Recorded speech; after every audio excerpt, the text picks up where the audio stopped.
സന്ദേശം എന്ന സിനിമയിൽ ശ്രീനിവാസൻ അവതരിപ്പിച്ച പ്രഭാകരൻ കോട്ടപ്പള്ളി എന്ന കഥാപാത്രം പറയുന്ന ഒരു ഡയലോഗ് ഉണ്ട്. പോളണ്ടിനെ കുറിച്ച് ഒന്നും പറയരുതെന്ന്. അതിന്റെ സാഹചര്യം നോക്കിയാൽ ഉത്തരം മുട്ടുമ്പോൾ പറയുന്ന ഒരു മുട്ടാപ്പോക്ക് വാചകമായാണ് സിനിമയിൽ ആ ഭാഗം കാണിച്ചിരിക്കുന്നത്. എന്നാൽ സമീപകാല സാഹചര്യങ്ങളിൽ ആ പോളണ്ട് പലയിടത്തും നമ്മൾ കേട്ടുകൊണ്ടിരിക്കുകയാണ്. ചിലത് നമ്മൾ പെട്ടെന്ന് തിരിച്ചറിയും, ചിലത് നമ്മൾ അറിയാതെ കേട്ടുതള്ളും. അത്തരമൊരു പോളണ്ടായി കേരളം എന്ന വാക്ക് മാറുന്നതാണ് കഴിഞ്ഞ ദിവസം നടന്ന കേരള സ്റ്റോറി 2 ഗോസ് ബിയോണ്ട് എന്ന സിനിമയുടെ അണിയറ പ്രവർത്തകർ നടത്തിയ പത്രസമ്മേളനം. സിനിമയുടെ പേര് കേരള സ്റ്റോറി 2 ഗോസ് ബിയോണ്ട്. അതിന്റെ വാക്കിന്റെ അർത്ഥം കേരള സ്റ്റോറി അതിരുകൾ ഭേദിച്ച് പുറത്തേക്ക് കടക്കുന്നു എന്ന്. അതിലൂടെ തന്നെ ഈ കഥ കേരളത്തിൽ നടക്കുന്നതല്ലെന്നാണ് അവർ പറയുന്നത്. അതായത് കേരള സ്റ്റോറിയിൽ പറഞ്ഞ കഥ കേരളത്തിൽ ഒതുങ്ങുന്നതല്ല, മറിച്ച് കേരളത്തിന് പുറത്തേക്കും അത് വ്യാപിപ്പിച്ചിട്ടുണ്ട്. ആ കഥയാണ് ഈ രണ്ടാം ഭാഗം എന്നതാണ് പേരിൽ നിന്ന് തന്നെ വ്യക്തമാവുന്ന ഒരു കാര്യം. യഥാർത്ഥത്തിൽ അപ്പോൾ വൈറലായ ആ ട്രെയിലർ സൺഷൈൻ പിക്ചേഴ്സിന്റെ ഔദ്യോഗിക ചാനലിൽ മാത്രം ഇതിനകം 2.5 കോടിയിലേറെ പേരാണ് കണ്ടത്. PVRന്റെയും മറ്റ് ചാനലുകളിലൂടെയും അതിന്റെ എത്രയോ മടങ്ങ് പ്രചാരവും ലഭിച്ചു കഴിഞ്ഞു. എന്നാൽ രസകരമായൊരു വസ്തുത, ഈ സിനിമയുടെ ആദ്യത്തെ ട്രെയിലർ ആയിരുന്നില്ല ഇത് എന്നതാണ്.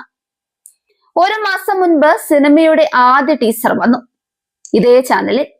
അത് ആകെ കണ്ടത് 19,000 പേർ മാത്രമാണ്. അത് കഴിഞ്ഞ് 3 ആഴ്ച മുമ്പ് ആദ്യത്തെ ട്രെയിലർ വന്നു. അന്ന് അതും വളരെ കുറച്ച് ആളുകൾ മാത്രമാണ് കണ്ടത്. അതിലും ഈ പറഞ്ഞതുപോലെ ലവ് ജിഹാദിനെ കുറിച്ചുള്ള കാര്യങ്ങൾ തന്നെയാണ് സൂചിപ്പിക്കുന്നത്. എന്നാൽ അതിനുശേഷം ഇക്കഴിഞ്ഞ ദിവസമാണ് ഈ വൈറലായ ട്രെയിലർ വന്നത്. അതോടെയാണ് ഇങ്ങനൊരു സിനിമയുടെ രണ്ടാം ഭാഗം ഇറങ്ങുന്നുവെന്ന് വലിയ പ്രചാരം വന്നത്.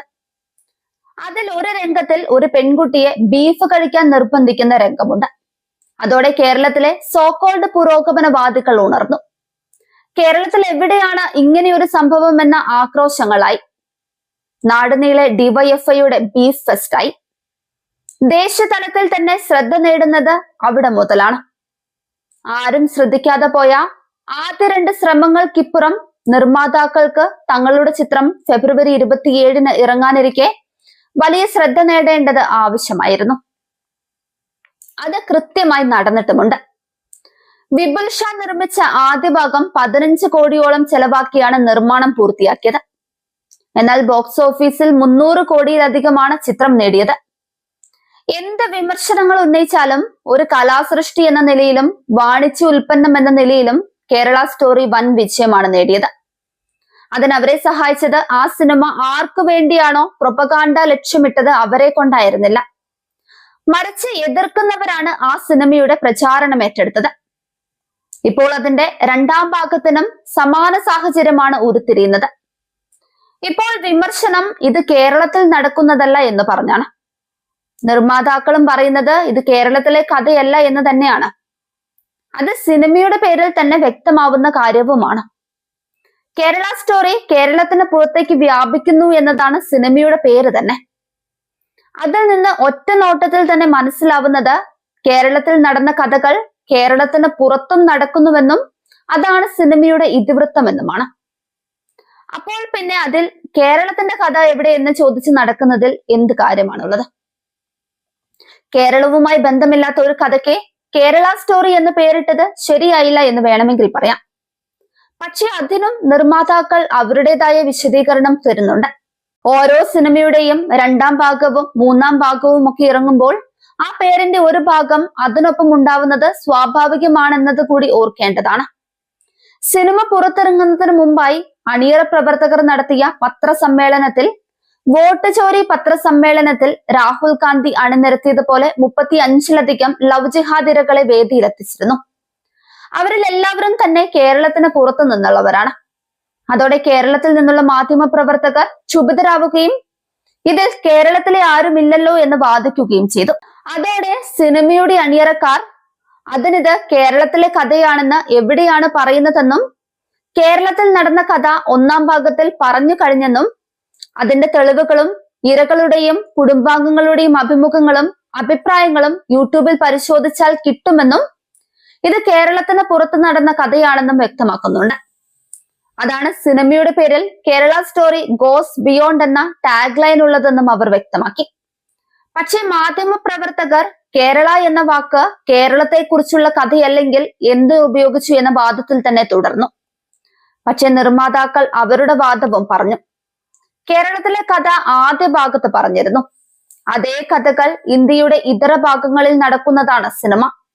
സിനിമയുടെ പേരും ട്രെയിലറും അത് വ്യക്തമാക്കുന്നുമുണ്ട്. പക്ഷെ ഇരു കൂട്ടരും തമ്മിൽ തർക്കിച്ചു നിന്നതല്ലാതെ ആരും തന്നെ പിന്മാറാൻ തയ്യാറായില്ല. യഥാർത്ഥത്തിൽ ഇങ്ങനെ തർക്കിക്കുന്നതിലൂടെ ആ സിനിമയുടെ പ്രചാരണമാണ് നടക്കുന്നതെന്ന് അറിയാത്തവരല്ല ഇവരൊന്നും. പക്ഷേ ചില ഈഗോകൾ അങ്ങനെയാണ്.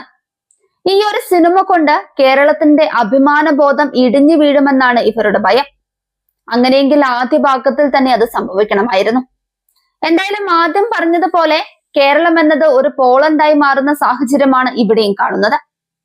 കേരളം എന്ന് കേട്ടാലോ തിളക്കണം ചോര നമുക്ക് ഞരമ്പുകളിൽ എന്നെഴുതിയ വെള്ളത്തോൾ പോലും ഇത്രയും ചോരത്തിളപ്പ് പ്രതീക്ഷിച്ചു കാണില്ല. യഥാർത്ഥത്തിൽ ഈ ചോരത്തിളപ്പ് ഒരു പ്രാദേശികവാദത്തിന്റെ തുടക്കം കൂടിയാണ്. തമിഴരും മറാത്തികളുമാണ് ഇത്തരം പ്രാദേശിക അഭിമാനബോധങ്ങൾ ഉയർത്തിപ്പിടിക്കുന്നതിൽ മുൻപന്തിയിൽ നിന്നിരുന്നത്. എന്നാൽ ഇപ്പോൾ നമ്പർ 1 എന്ന പേരിൽ നമ്മളും അതിലും ഒട്ടും കുറവില്ലാതെ ആ രംഗത്തേക്ക് വന്നിട്ടുണ്ട്. എന്തായാലും സിനിമയുടെ പേര് മുഴുവനായി വായിക്കാതെയോ അതിന്റെ അർത്ഥം മനസ്സിലാക്കാതെയോ ആണ് ഒരു കാര്യവുമില്ലാതെ ഈ സിനിമയെയും ഹിറ്റാക്കാൻ ഇവിടുത്തെ പുരോഗമനവാദികൾ അരയും തലയും മുറുക്കിയിറങ്ങിയത്. ഹോട്ട് ഡോഗിനെ പുഴുങ്ങിയ പട്ടിയായും കീരവാൺ ഓസ്കാർ വേദിയിൽ പോപ്പ് ഗായകരായ കാർപ്പന്റേഴ്സ് എന്ന ബാൻഡിന്റെ പാട്ടുകൾ കേട്ടാണ് വളർന്നതെന്ന് പറഞ്ഞതിനെ ആശാരിമാരുടെ ചുറ്റികയുടെ തട്ടും മുട്ടും കേട്ടാണ് വളർന്നതെന്നും തർജ്ജമ ചെയ്യുന്ന ആളുകളാണ് നമ്മുടെ നാട്ടിലുള്ളത്. എന്തായാലും വലിയ ശല്യമൊന്നുമില്ലാതെ പോകുമായിരുന്ന ഒരു ദുരന്തം തലയിൽ എടുത്തു വെച്ച് വളർത്തി വലുതാക്കിയിട്ടുണ്ട്. ഇത് കപട സുപ്പീരിയോറിറ്റി ഈഗോ എന്ന് മാത്രം പറയാം.